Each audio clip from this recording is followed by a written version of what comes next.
Hi, I'm Christian Hunley, and this is Nomadic Media.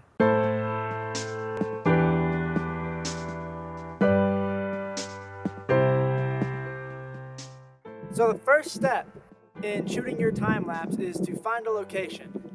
For me personally, I like to go and find locations that have to do with nature and the surrounding environment. I also want to make sure that I can find something that will show the progression of time, an object in the shot that will show that progression.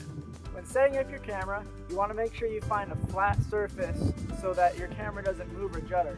If the camera jitters or moves around in any way, it can horribly ruin the time-lapse. There are a couple of ways that you can shoot time-lapses.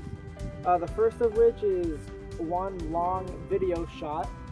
You just extend that out, and then when you go into post, you just shrink it down, and that's your time-lapse. I personally, however, like to do the photo method. The photo method is when you set up the camera and you have it take a succession of shots under a certain period of time. It doesn't show a clean slate, it's a bunch of jump cuts to all of these different shots, but when you string it all together one frame at a time, it ends up looking really good. So today, I will be teaching the photo method.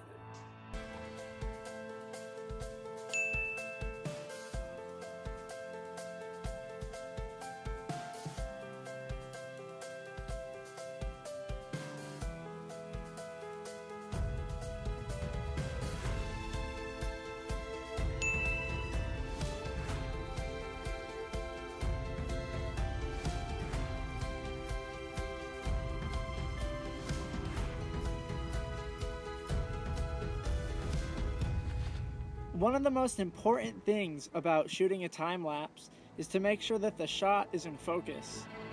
You also got to make sure that it's exposured correctly, and you got to make sure that you have a beautiful looking shot.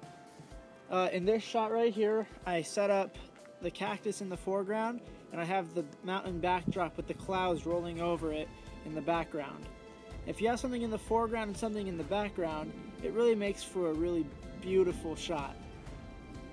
I would go over the specifics, but that's going to be for next week's video.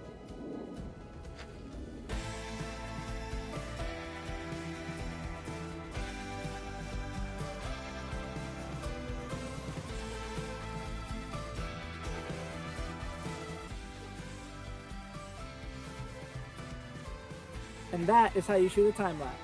Next week I'm going to teach you how to edit in Lightroom, Premiere Pro, and make the final product. If you have any tips, tricks, or advice about shooting a time-lapse, please put it in the comments below. I would love to hear it. Please don't forget to like, comment, and subscribe. We'll see you next week.